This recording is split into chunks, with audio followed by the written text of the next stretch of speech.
Live from Studio 28B in the WDWL TV Multiplex, we proudly present The Two Grumpies, starring the grumpy old man. Oh, that would be me. And the grumpy vulture. Take your bow. Oh, good job, good job. You've been practicing. Okay, back in your corner. I said back in your corner, or I'll pluck your feathers and use them for a feather duster. Okay, got it? Face the camera. And we are in the new 28B studio. Let's see if we can get a little light back there to kind of show you what the new studio looks like. They don't have all the lights going. Gotta show you the new. Oh, we got modern cameras now. Oh yeah. There we go. Look at that. Look at that studio. Multiple screens. You think yesterday's studio was good. Oh, look at this one. Screens surrounding the studio and brand new Ultra 4K cameras. Look at they really went overboard with this studio. Of course, I'm not going to be able to broadcast much from this because this is going to be the news studio. Oh no, Grumpy, you think I'd get the no. Look at that. Multiple screens. Studio 28B. Yes. They've been working on this studio for quite a while. All brand new, high-tech LED lights in the ceiling. Oh, yeah, yeah. Matter of fact, the CEO doesn't even know I'm doing the show from this studio. He thought it was locked up. Oh. One thing. Old trick. They locked the door, okay? They thought they locked the door. Very old trick. Something I saw in a movie from the 1940s, okay? And I wasn't watching it in the 1940s. It was a movie produced in the 1940s. I took a piece of black electrical tape and I taped the latch open. They closed the door. They thought it was locked. Oh. Yeah. And Grumpy just walked right in, turned on the camera in front of me. I was actually back there, acting like I was like a real newsman, looking into these two cameras. They don't have cameramen anymore. This is all remote control shit. Yeah, that's how cheap they are. No cameramen. Where you would have two cameramen. Now the guy in the control room operates both cameras. Yeah, they're right here. Right here. They're motorized. So they go whatever way he wants. Autofocus. Yeah. So we eliminated at least two jobs. Yeah. So so that the CEO can buy, a new 2025 Rolls-Royce Silver Wraith now. Yeah. Almost as bad as Walmart with their self-checkout. Yeah, now we have one person in the control room doing the job of, at least two men. You got to figure, if they got a day off, we got another. So let's say 5 people. Now we've eliminated 5 jobs with remote control cameras in the control room. That's the way it's getting. Have you ever really paid attention to a news broadcast? A person out in the field. Unless you're standing there, you don't see it. Back in the day, you had the reporter, you had a cameraman, and you had a sound man. Not today, with all these super these are like DSLR cameras.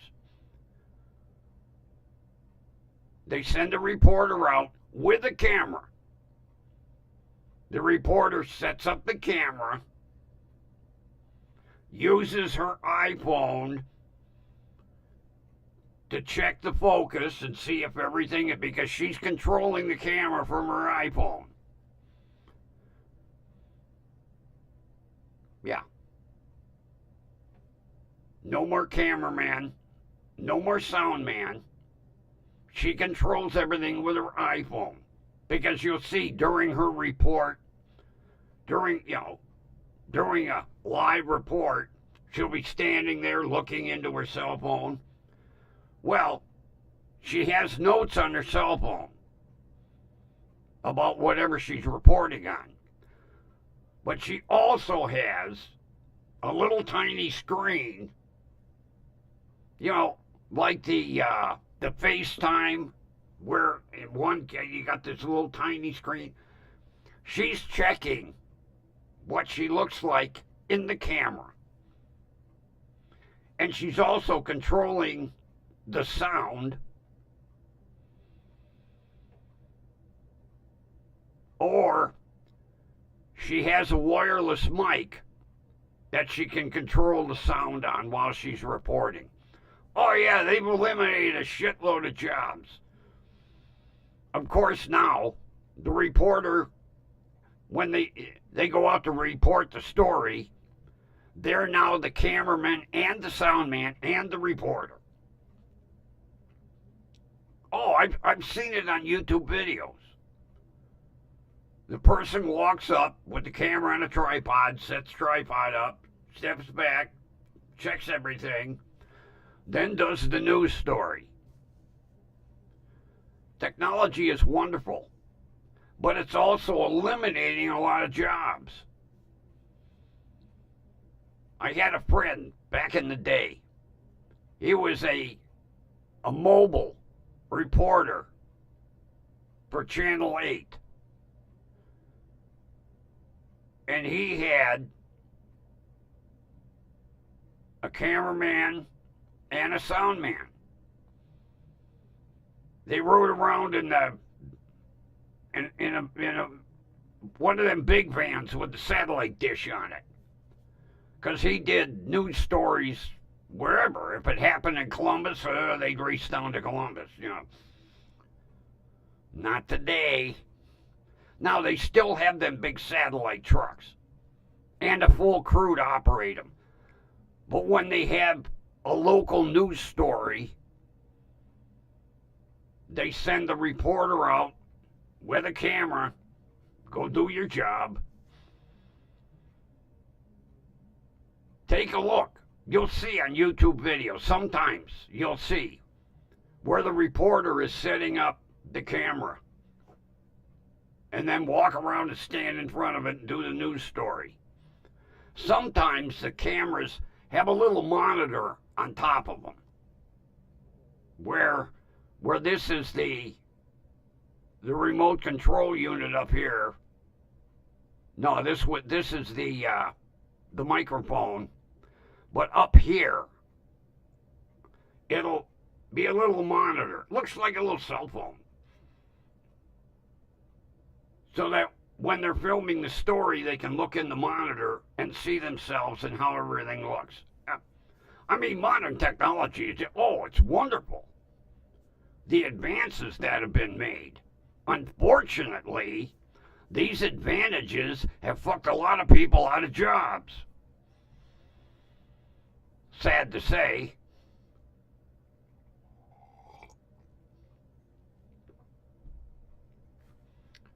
On my faceplant page, I'd like your comments as to what do you think of Studio 28B here. I'm quite impressed. Especially since I'm right in the middle of the two cameras. Unfortunately, they're facing the other way. The cameras were like, they turned around and went, we ain't looking at him. That's a guy that's got a face for radio. Oh.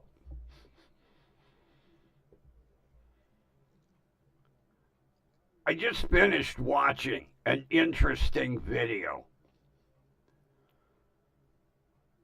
There was a neighborhood dispute going on. And, of course, the police were called. So, one officer is interviewing these two people, and then there's another officer interviewing the other person involved. It was basically a neighborhood dispute with a threat of a person with a gun. Oh, I should have said projectile, a projectile dispenser. Gotta watch. YouTube don't like that shit. So they're interviewing these two women.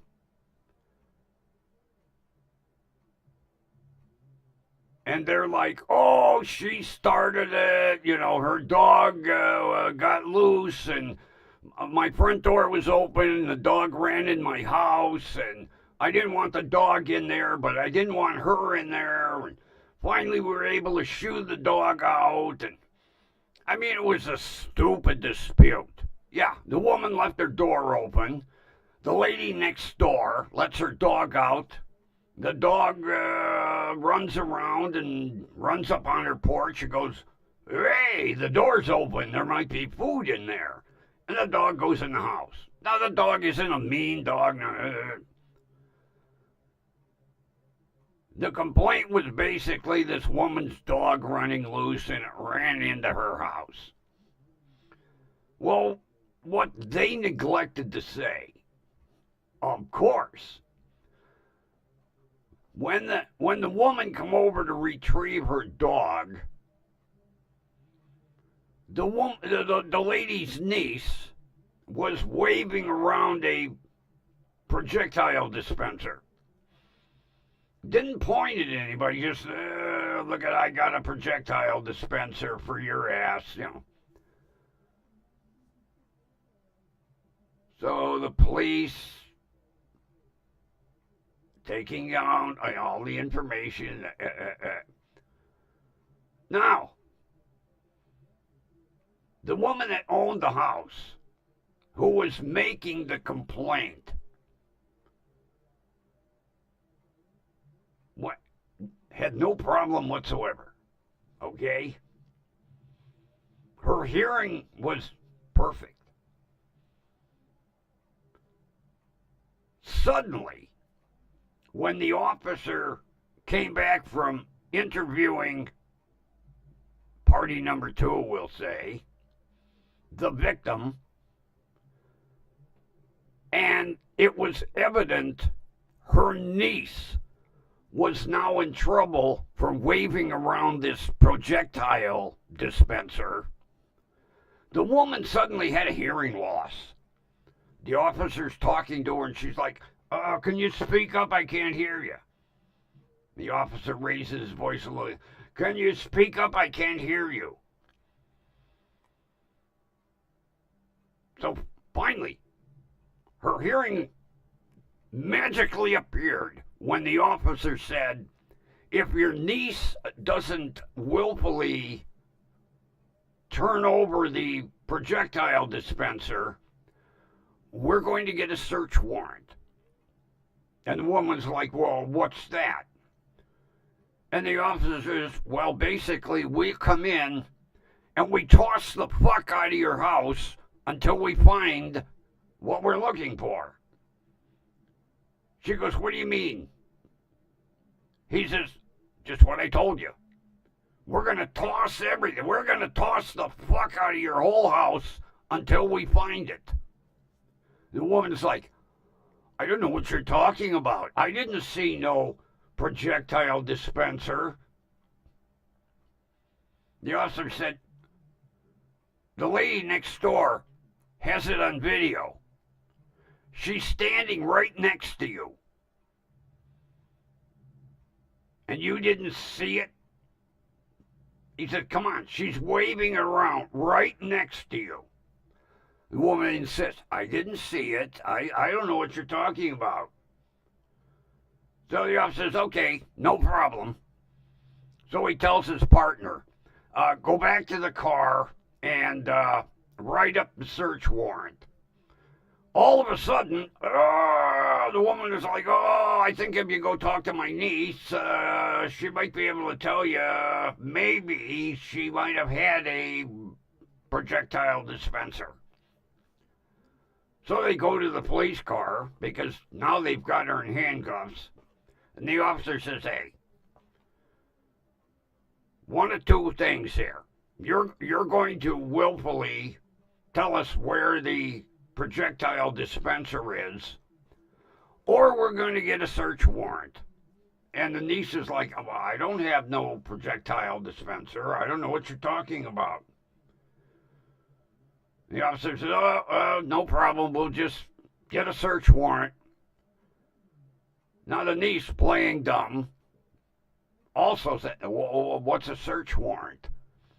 And the officer says, well, we bring 5 or 6 guys down and we just toss the shit out of the house until we find what we want. She goes, well, what do you mean? He says, well, basically, here's the way it goes. We're going to go into your aunt's bedroom.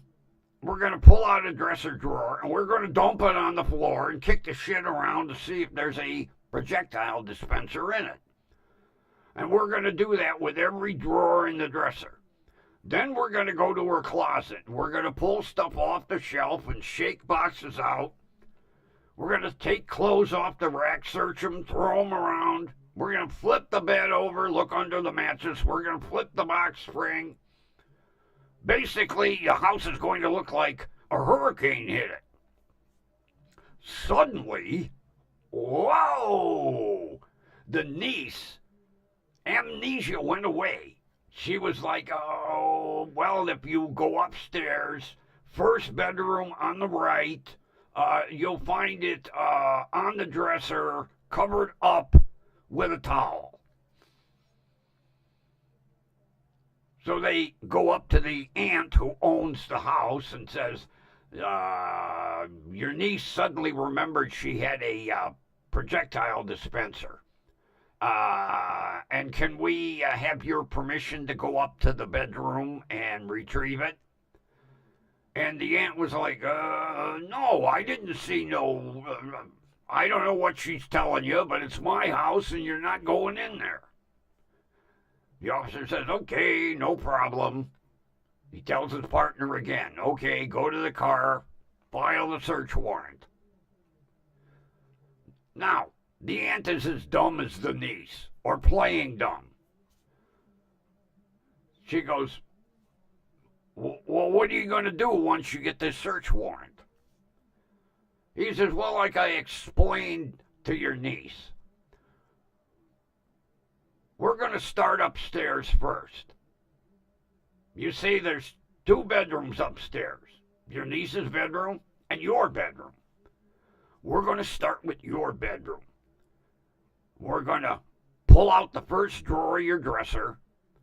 We're going to dump it on the floor, kick stuff around, and if the projectile dispenser isn't in the first drawer, we're going to continue until we've gone through all the drawers. Then, if you've got stuff on the shelf in your closet, we're going to take each and every item and shake it out and make sure there's nothing in it. Then we're going to check each piece of clothing. When we get done, we're just going to pitch it in a pile. That way we'll know we're done. Then we'll go to your niece's bedroom and do the same thing. If perchance we wouldn't find the projectile dispenser in her room, then we'll start with the kitchen. From the kitchen, we'll go to the dining room. From the dining room to the living room.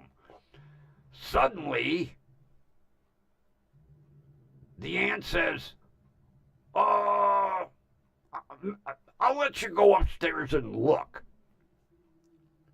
She's a matter of fact, I'll show you where the bedroom is. So up the stairs they go. The aunt opens the door. Tells the officer, where did she tell you, supposedly, where this projectile dispenser is? He said, see that dresser right there? It should be right under that towel. Can we go in and look? And the aunt was like, oh, be my guest. Well, of course, they find it under the towel. Needless to say, the aunt's hearing came back 100%, and when she realized what a search warrant was, oh, officer, be my guest. Yeah, playing dumb with the police just don't fucking work. And if you have ever seen what a house looks like after the police conduct a search warrant, oh, yes, it looks like a hurricane went through. Because they don't give a fuck. I've seen it.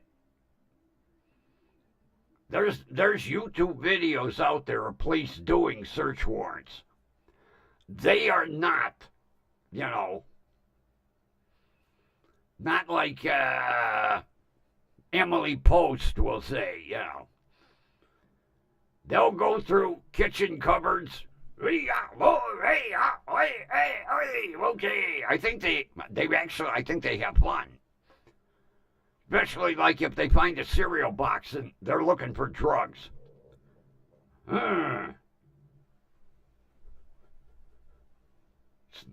Empty the box out on the counter. Kind of look through and go, oh, nope. Sweep it onto the floor. Pull down the next box. Empty it out on the counter. Boy, yeah. They make a mess. If you ever hear the word search warrant, immediately tell the police where the item is they're looking for. Otherwise, you're going to have to call a maid service with a dumpster to clean up your house. Yeah. I actually think sometimes the police look forward to doing a search warrant just to kind of get their aggression out, like, argh. Then when they're done with the warrant, they're like, oh, hey! Yeah.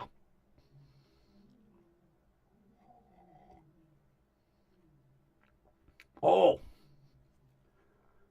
this Rev coffee that I mentioned yesterday, this will open your eyes faster than somebody sticking you in the ass with a knife. Oh, yeah. Couple of sips this morning, my eyes were like, okay. Then the brain kicked in. Hey, we're awake. Yeah. Rev, R-E-V-V. Go on eBay, you'll find it. Pod coffee. It's like electricity in a coffee pod. You know, it wakes you up. Of course, now that I've been drinking it all day, I'll be up for about a month. Yeah, talk about caffeine. Yahoo! This has probably got 6 times the normal caffeine count. I can imagine telling my doctor what I'm drinking. He'll swear me off coffee for a year.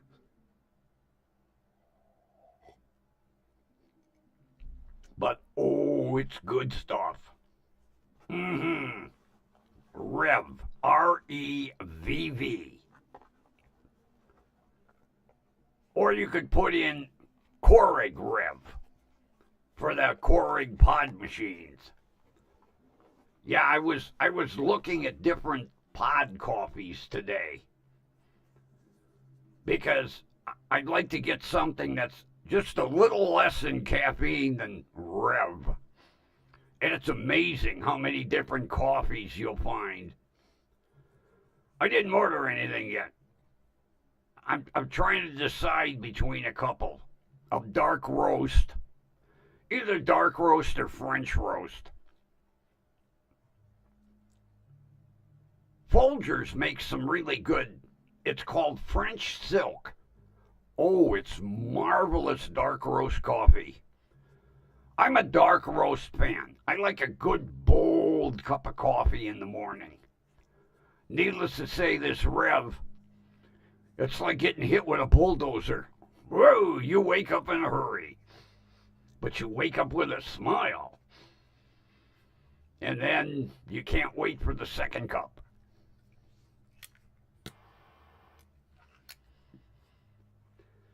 Yeppers. I had mentioned yesterday, Grumpy is going to do a New Year's Eve show. I'm thinking of starting like around 11 o'clock. What I'm hoping is that Times Square will be live streamed on YouTube so that I can hook up a monitor and we can actually watch Times Square until midnight and then watch the ball drop and bring us into 2025. So, if anybody has their opinions as to what else we could do as a filler between 11 and midnight, put it in my faceplant page. That's the only place you can comment, on my faceplant page.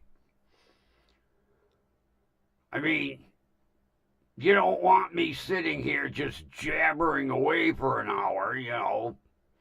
Give me some ideas of what we can fill the show with. Actually, the bird's kind of lighting up back there. Let me see. Let me see if I can bump this up one more notch in brightness. Nope. I'm at maximum brightness level for powder blue. Oh, yesterday. Oh, my God. That violet. Holy crap. You talk about an ugly looking stream, not to mention the glow coming off the top of my head. Holy yuchafuck. I don't know if it was a combination of the studio and the lighting, but oh God, it was nasty. And the violet in the upper light. This light powder blue really kind of does the job. It threw a nice illumination on the studio back here. So you can actually, get a good look at the twin cameras. And yeah, Studio 28B. That's what corporate is calling it. Yesterday we were 22A. This is 28B. Tomorrow's studio is not a. Tomorrow we're going to be on a sound stage. Believe it or not, yeah. Tomorrow's going to be. Of course, there'll be no orchestra, but we're going to be on a sound stage tomorrow. That's going to be on the main floor. And then, for my New Year's Eve show, oh, wait until you see where we're going to be. Oh, I'm going to love it. It's a very, I don't want to give it away, but it's a very nostalgic area of the studio. When I saw it, it brought back a lot of memories, especially from my childhood. So I'm going to leave you with those hints as to where we're going to be broadcasting for New Year's Eve. Basically, it's the only place the CEO will let me do a New Year's Eve show because the rest of this place is going to be locked up tighter than a drum. Yeah, he told me, he goes, you either broadcast from there or you do it from the parking lot.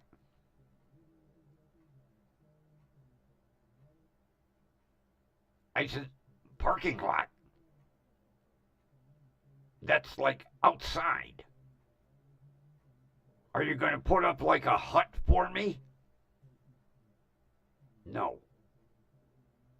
I'm going to stand in the snow and do a new... Oh, I don't think so. I may be crazy, but the only place I'd be standing outside with a microphone on New Year's Eve is Times Square with all the other nuts. Grumpy actually had a niece that went every year for like 6 years. And it's interesting. You show up like 4 days early and you claim a spot because they have it marked out where the barricades are. So you claim a space. Then, in order to save that space, it has to be occupied 24 hours a day. Yeah, they actually have people 4 or 5 days before New Year's Eve standing in a spot in Times Square. That's the only way you're guaranteed that spot. So what my niece would do, there were 6 of them that went.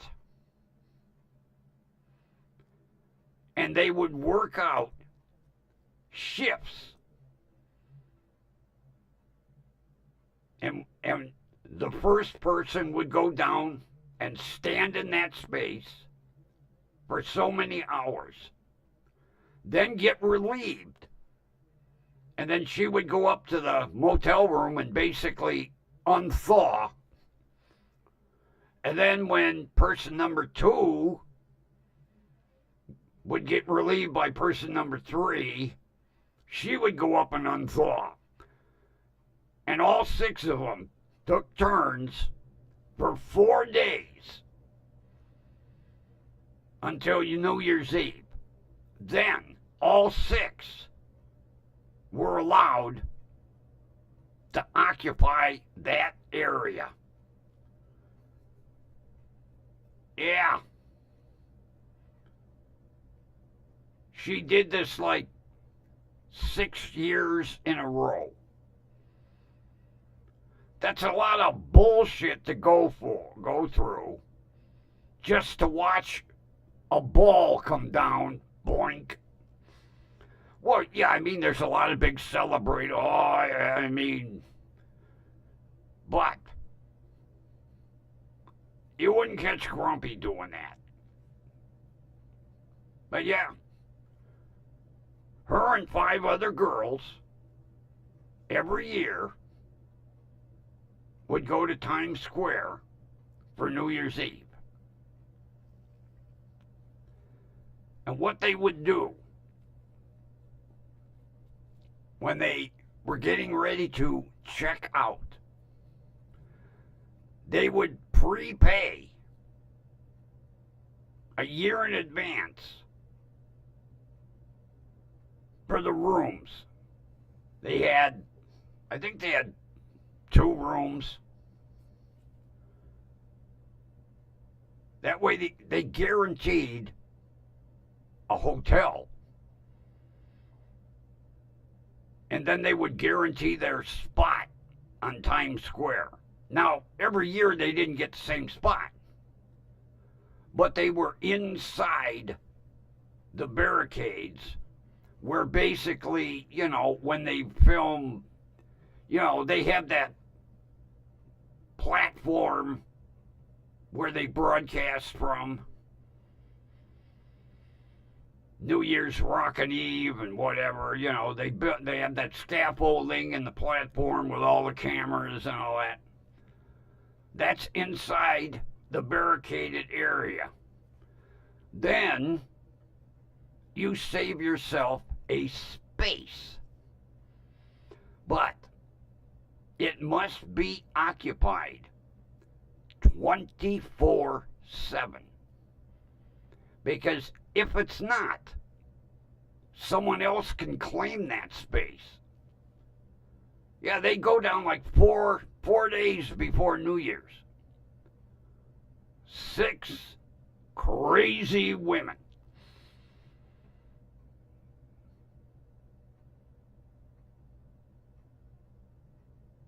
I don't know whether to be proud that I knew them and was related, or like, oh, I don't know them women. But yeah, they would go down 4 or 5 days before New Year's Eve. And I'll tell you what, people, the 2 rooms were like $1,200 a night. $1,200 a night. And they reserved them for 5 nights.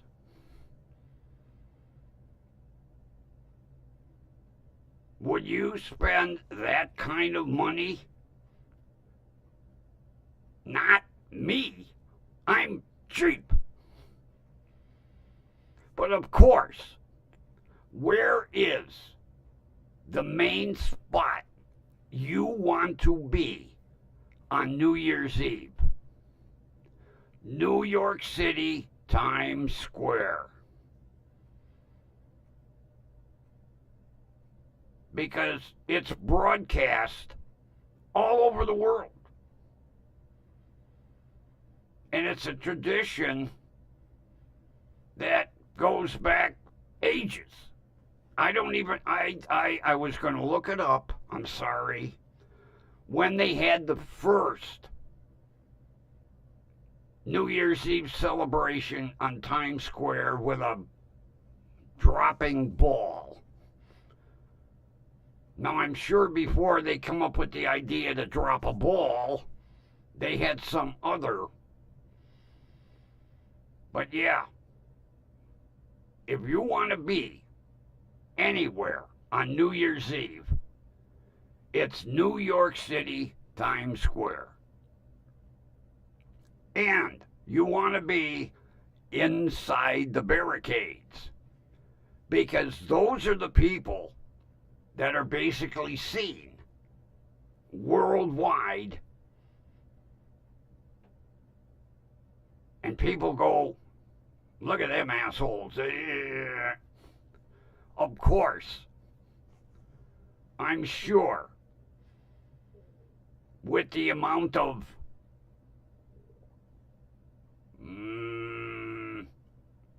liquid that they consume, they're not feeling the cold. Of course, when they get back to their hotel room and see the frostbite on their feet, then they start feeling the cold.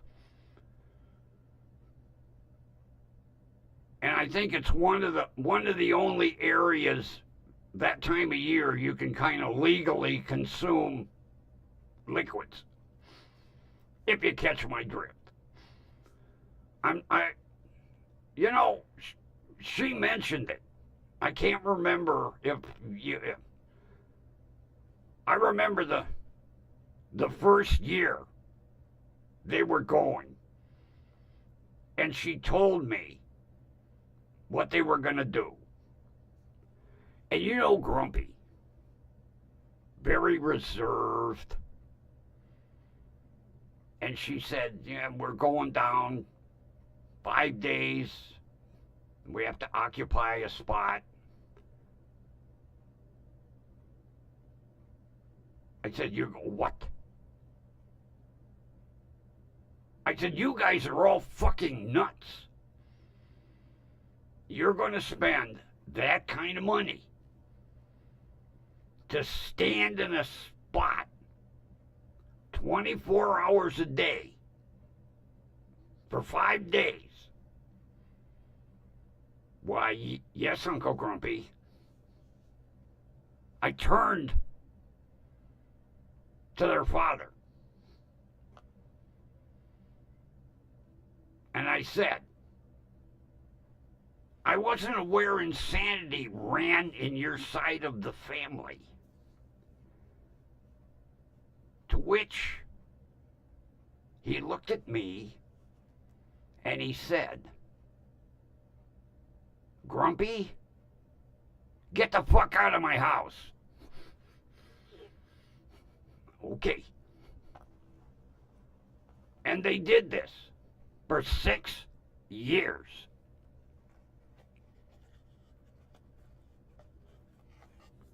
$1,200 a night times 2 for 5 nights. Not to mention, you have to eat food. And God forbid, during your watch period on that little square, you have to go take a shit. Because if you leave and nobody's occupying that space from your group, you spend all that time and money for nothing. Can you imagine?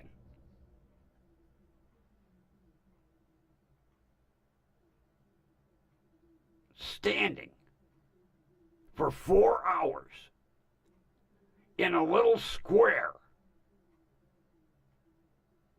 on Times Square for 5 days, each one doing a 4-hour shift in a rotational basis. So you arrive in New York City. The first thing you do, one person from your group grabs that spot. And if you've been there before, you have a piece of information that you show the police. And and they allow you inside the barricade. And then you claim an area.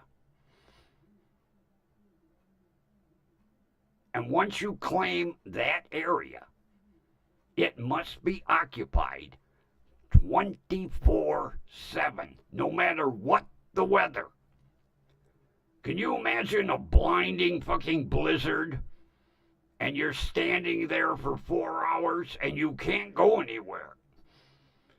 You'd look like Frosty the fucking Snowman. And they did this for 6 years. I don't know why they finally gave it up. I think maybe, they got married, had kids. But yeah, 6 years they did this. I don't know, maybe it's for the bragging rights. Go, hey, I was at Times Square on New Year's Eve. Good for you. Can you feel your feet anymore? Do you have feet anymore? Can you imagine 4 hours you're standing in one little spot, stamping your feet, jumping around?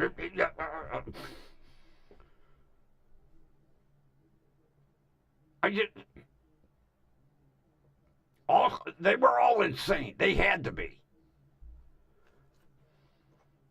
Of course, it's the #1 party spot on New Year's Eve. Not for me. I basically told her, I said, I can get just as much enjoyment sitting in my lazy boy watching my TV than being there. I said, with, today's technology, you get a good close-up of everything. Matter of fact, I get a better look at the ball than you do. Because the camera zooms right in on it as it's starting down. Bing! Yeah, you're standing there going, oh, okay, it's starting to come down. I've got it right in front of me on my TV, sitting in my nice warm chair, sipping a Heineken. It's almost as good as being there. Like I say, they had to do it for the bragging rights. But after 1 year, I think the bragging rights are over. You're going to tell people, hey, I was dumb enough to do it 6 years in a row. So you experienced it. I couldn't get it through her thick head. First of all, the money. Holy shit.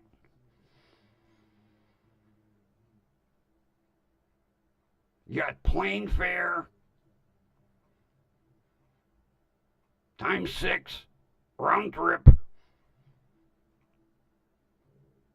$2,400 a night.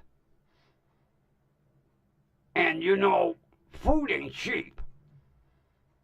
Places around there are taking advantage, going, oh, we got New Year's revelers here. That $4 hamburger is now $30. You think those merchants aren't taking advantage of people? It's a big money grabbing thing.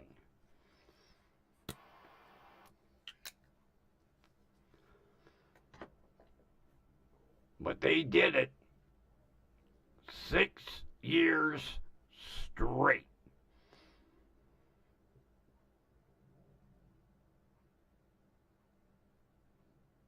See, Grumpy's not the only whack ball in the family.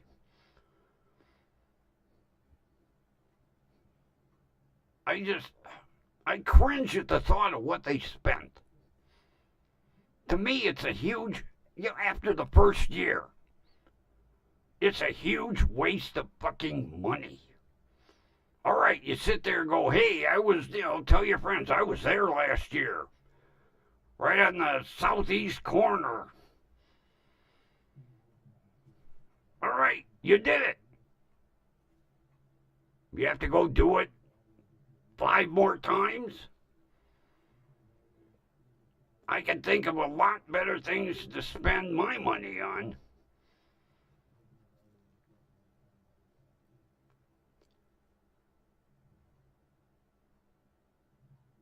Yep. Insanity runs in Grumpy's family, I guess. Oh well. It wasn't me. I didn't waste all that money. And then, it isn't bad enough the first time. Then you're going to spend all that money a second time, and a third time, and a fourth time, and a fifth time, and a sixth time. Holy yutchabuck. I know one thing for sure, American Airlines probably really treated them nice. Oh, you're back again? Oh, okay. Thank you for all your money last year and this year, and what, next year too? Yeah.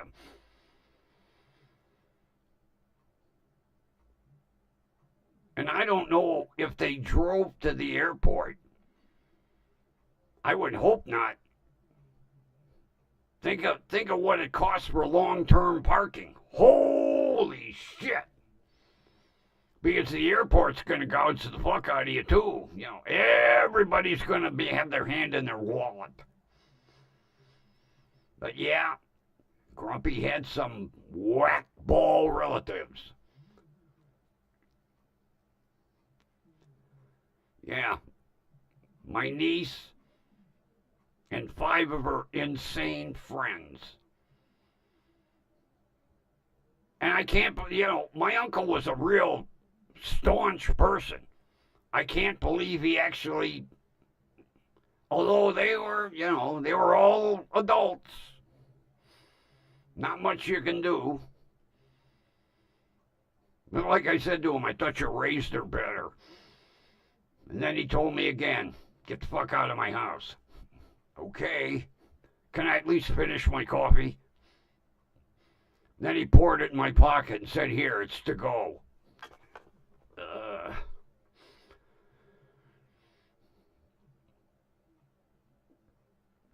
Now I'm going to kind of touch on a subject that I know is going to piss a lot of people off.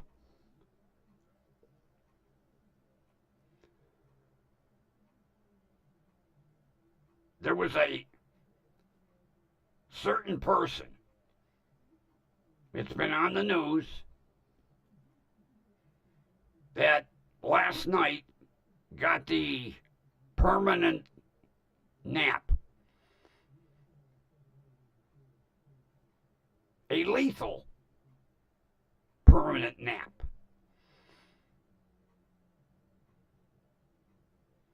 And there were all these protesters that said, oh, that's cruel and unusual punishment. Well,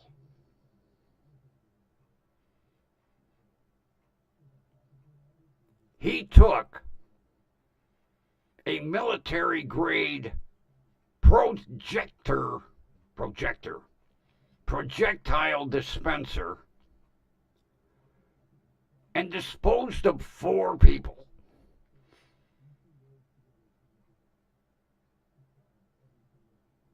He got pissed off because he thought they were talking about him behind his back.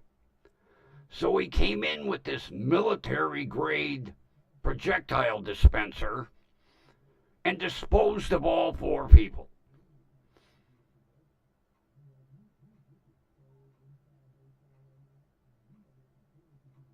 Wasn't that like cruel and unusual punishment?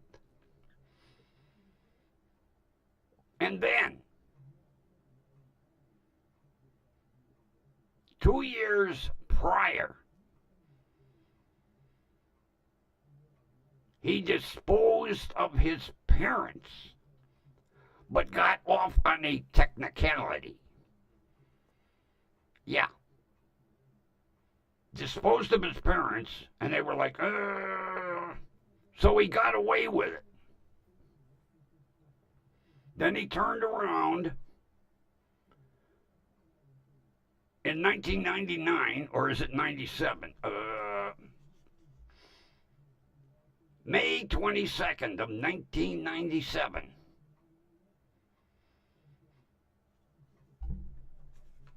He took a military-grade projectile dispenser,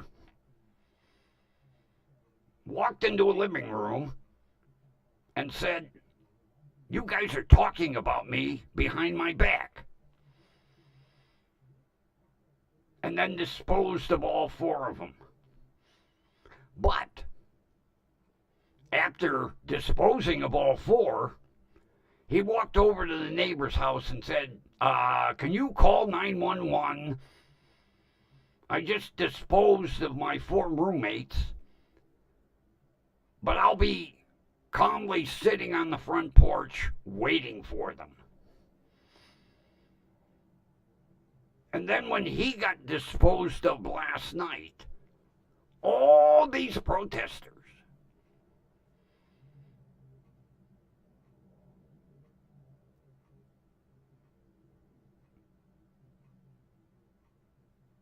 do they happen to possibly think about the poor victim? Or victims in this case? No.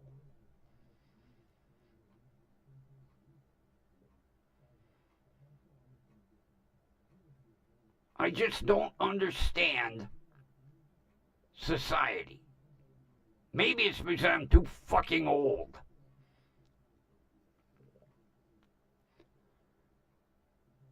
You're going to stand up and protest after this guy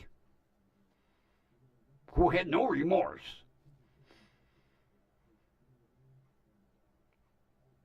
came downstairs, faced 4 innocent people, and eliminated them. Now that, to me, is cruel and unusual punishment.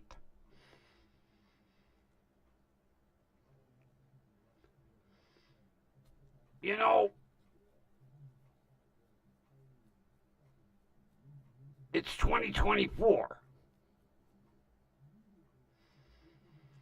This happened in 1997.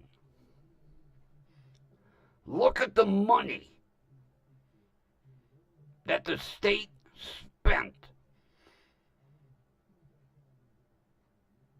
all these years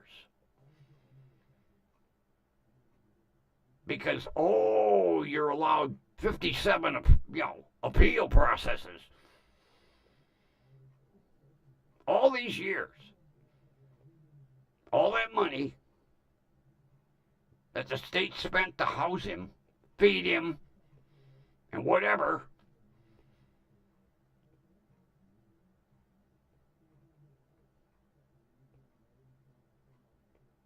but nobody takes that into consideration. You shouldn't do that.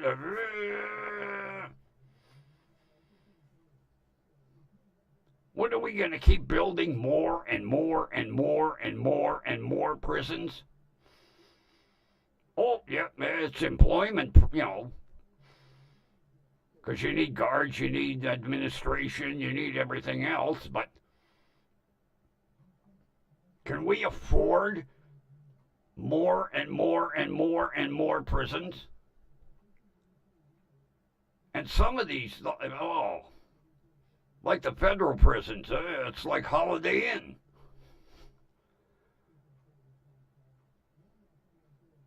I know. I'm on a touchy subject. I should keep my fucking mouth shut. I don't agree with all this bullshit. I think we need to go back in the days in the old Wild West in Texas. Person disposed of another one. It took about maybe a week for the district judge to ride into town. They held a trial. The person was found guilty. The next day they built a gallows, and the day after, whoops, somebody's stretching a rope.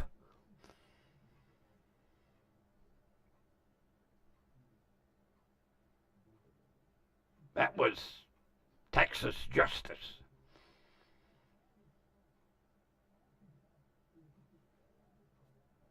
Okay, I made my point. I pissed a bunch of people off. Time to shut your mouth, Grumpy.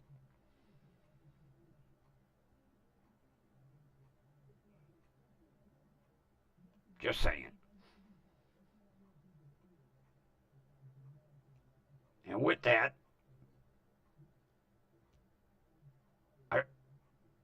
I was watching a YouTuber called Crime Cam Leak. He does a lot of body cam videos.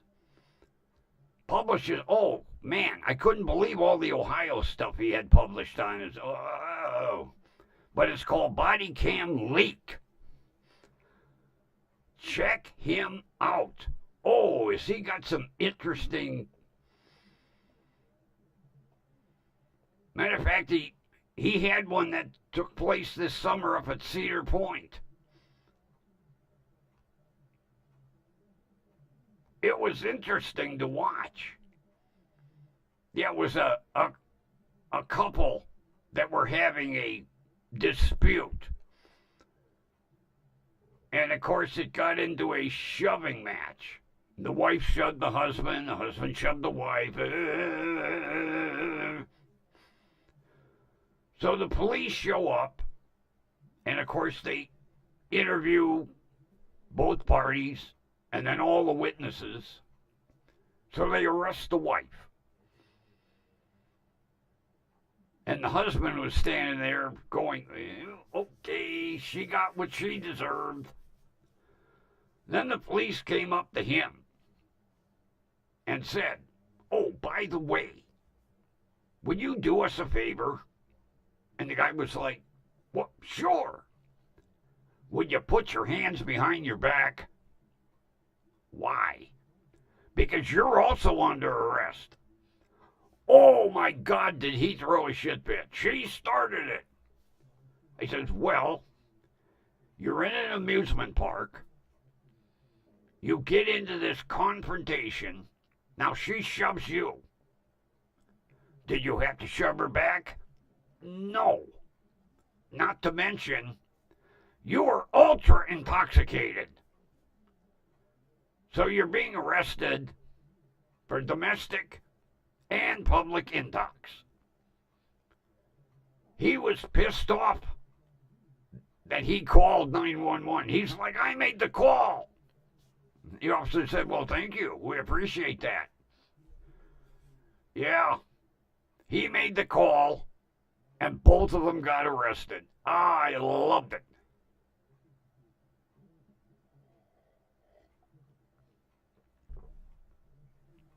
But check out his YouTube.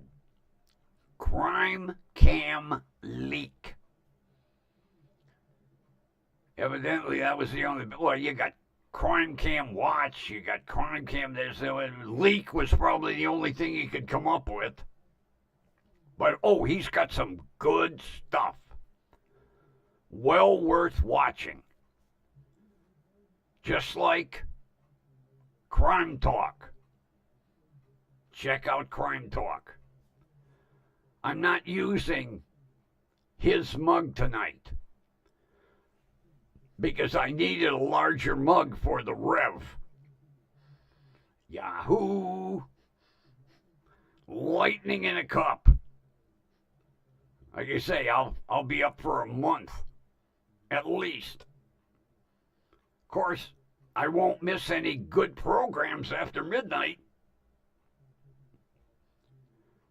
Of course, when I come down off this caffeine buzz, oh man, I'll feel like somebody ran me over with a dump truck.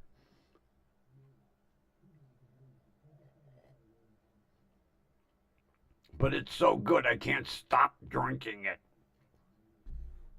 Of course, you have to love dark roast, bold coffee. Not to mention 6 times the caffeine.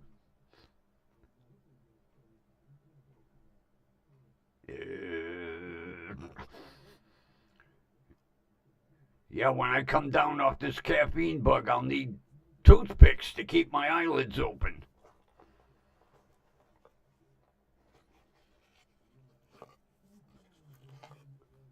Empty. Yeah, if you notice, I don't have my LDs. I have L&M. Cigarette my uncle used to smoke. I tried them. I'll go back to my LDs. But yeah, my uncle used to smoke these, L&M. Then I had another one that smoked Chesterfield Kings. You don't see Chesterfields anymore. I don't know if they still make them.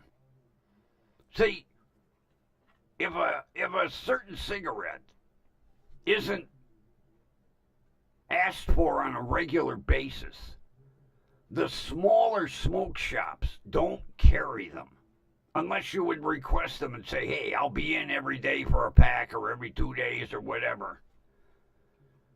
But there's so many cigarettes I remember growing up that either they don't make or cigarette smokes, the smaller smoke shop don't carry them.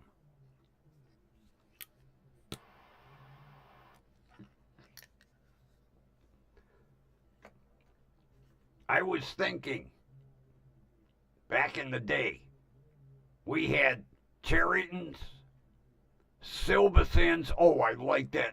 The Silvathins. They had that commercial with the James Bond effect. And the filter was silver. Yeah, you'd be... And they were a little thinner than... That's why they call them thins. But yeah.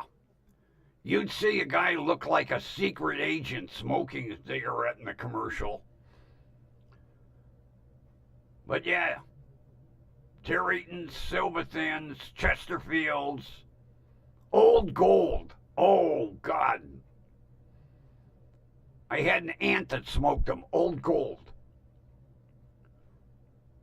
You don't see them. At least I haven't seen them. They might still make them. I don't know. I remember they had this one newer cigarette back in the, I'll say, late 70s, early 80s, called Barclays. Oh, my God. They were the worst fucking... I think they were floor sweepings. Yeah, Barclays.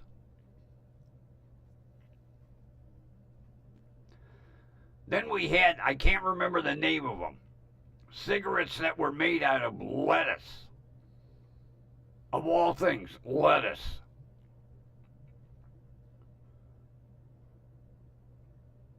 And Terrytons. They always had a commercial, somebody with a black eye. Us Terryton smokers would rather fight than switch. And the hilarious thing was, if they had a black person, they had a white eye. Oh, yeah, that commercial wouldn't fly today. Yeah, the white people had a black eye, but the black people had white eye. Us Terryton smokers would rather fight than switch. With a white eye instead of a black eye. Commercials were hilarious. But of course, like you say, that wouldn't fly today. But oh, some of the Trying to think some of the other ones. I'm going to have to make a list of cigarettes that either have disappeared from the market due to not being popular or just not being carried in a smaller smoke shop. Now, I know they can't afford to keep an inventory of all the cigarettes, but I'm going to check and see of which ones I remember from back in the 60s and 70s that no longer exist or you don't really see. If any of you can remember a cigarette, put it in my face plant and I'll research it. Or let me know, no longer made, still on the market.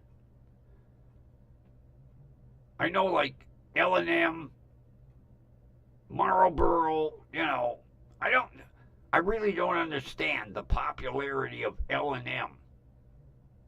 How they stay on the market. I never hear anybody ask for them. Of course, most people are smoking, like me, cheap generics because you can't afford name brands. Oh, Jesus Christ. I used to smoke Parliament Hundreds because Parliament gave out some great gifts. I've showed them before. A pack of Parliaments, $10.85 a pack. I remember I could buy a carton for $10. $10.85 a pack. I stopped smoking them when they went over $6. Because Grumpy stays in that $4.95 to $5 range on his. That's why I smoke my LDs. 2 packs, $10.80. And believe me, I milk the shit out of 2 packs of cigarettes.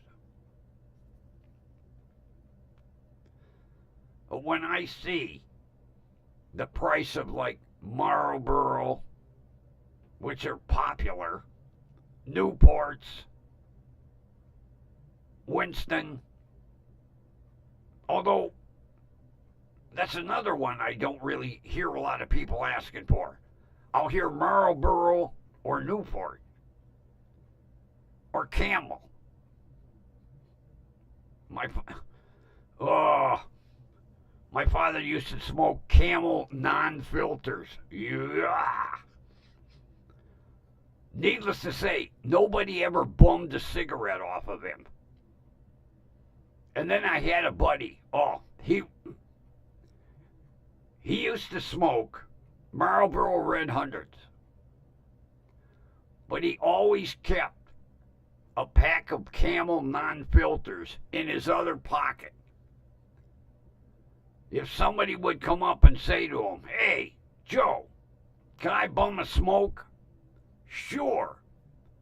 Now, they knew he smoked Marlboro Red Hundreds.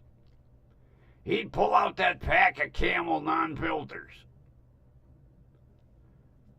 You had to be hard up for a cigarette to take one of them.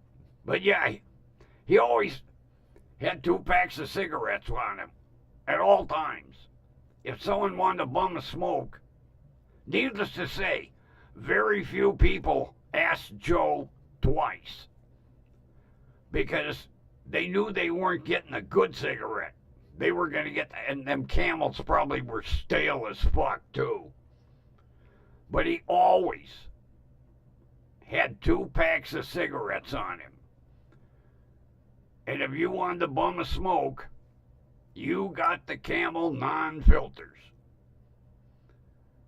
And I'll tell you what, there were a few times those people were hard up for a smoke because they actually took one of them. And that pack had to be a couple years old. Because, like I say, they only bummed a smoke once off of Joe. Because they knew they weren't getting the good cigarettes. But I thought he had a pretty good gig going there. Because nobody asked Joe for a cigarette after getting them goddamn Camel non-filters.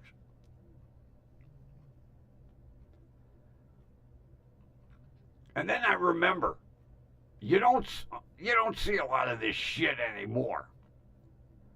My uncle's neighbor used to roll his own.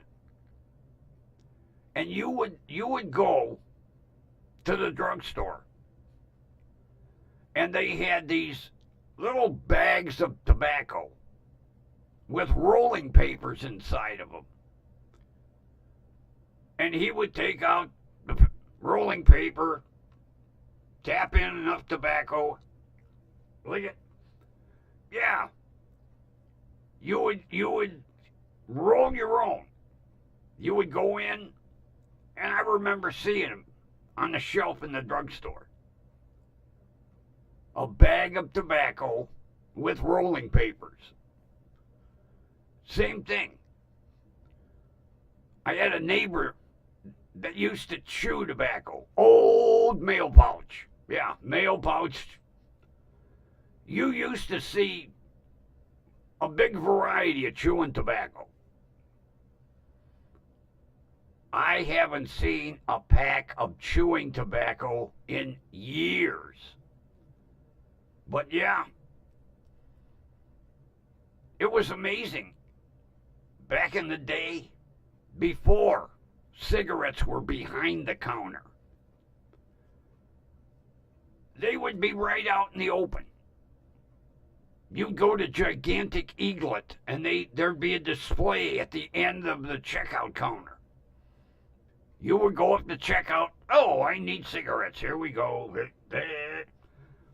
Of course, between the age restrictions and theft, everything moved behind the counter.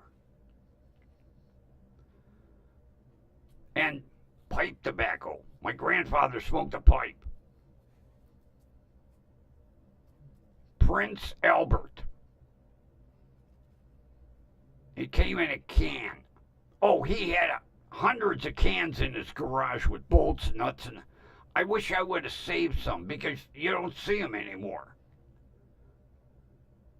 And the big joke used to be, you'd call somebody blind. The old dial a number.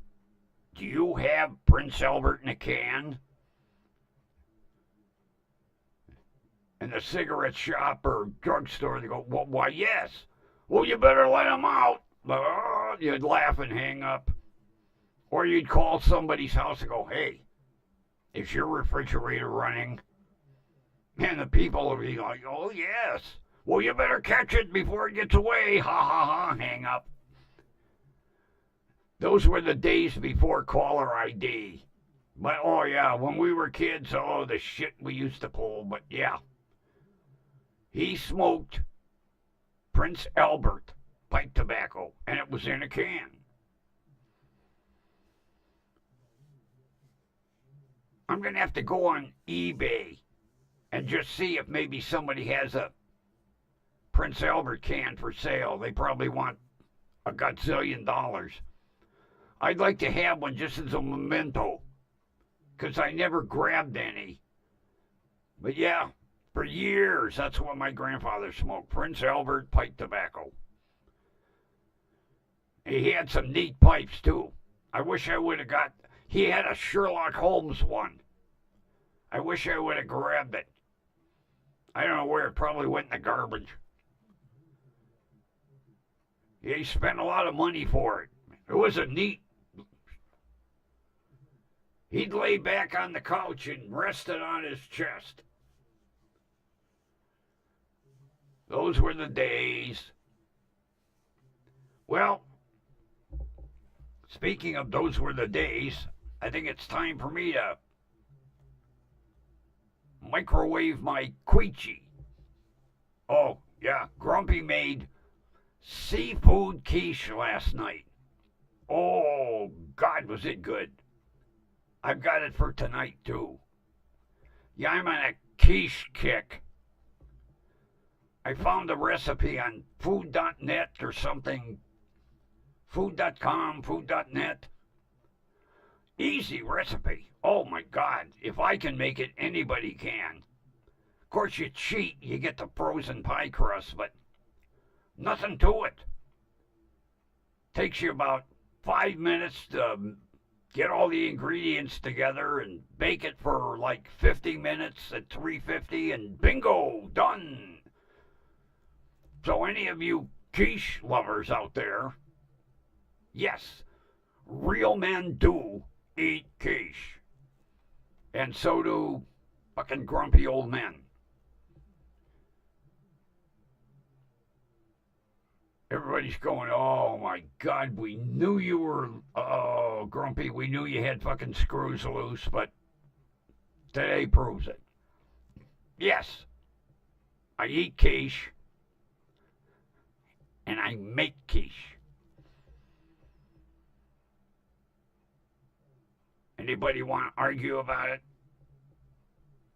But oh, easy, quick, and good.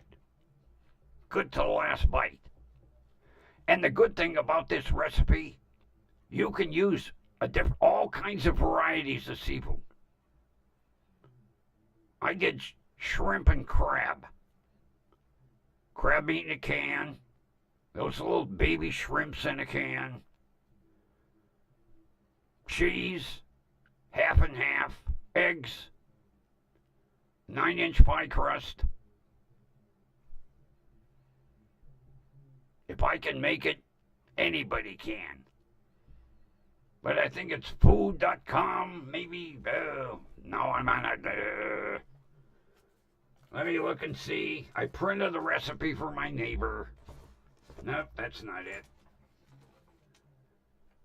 I know I printed it.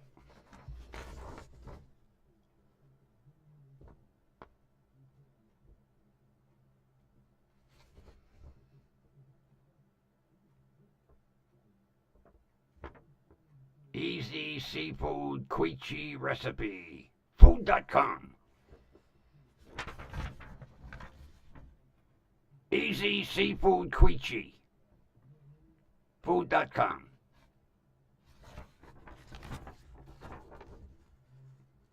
I mean, preheat oven. That's a no-brainer. Place cheese in bottom of pie shell. That's a no-brainer. In a bowl, mix up all the ingredients. You know, the crab meat and the shrimp.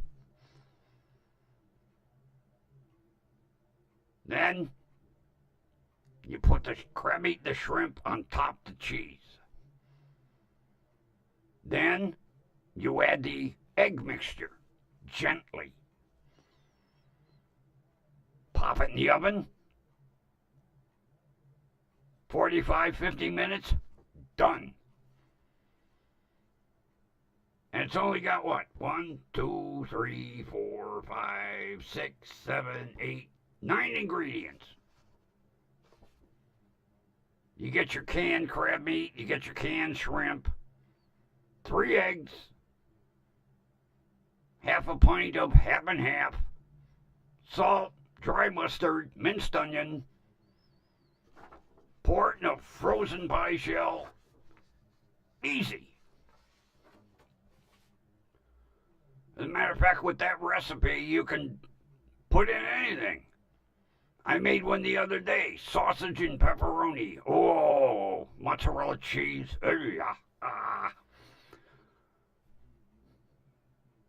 Very simple. If Grumpy can do it, you can do it. As a matter of fact, if you're into quiche, let me know on my faceplant page. That's the only place you can comment. But with that said, I think it's time for me to go microwave my quiche.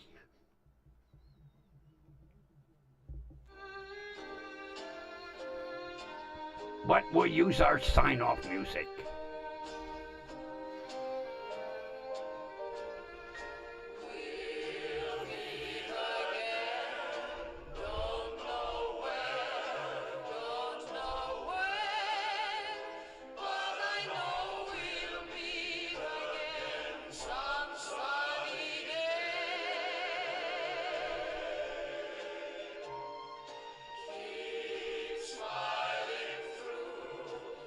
And like Grumpy always says, friends, me and the Vulture will meet you again tomorrow night, same place, but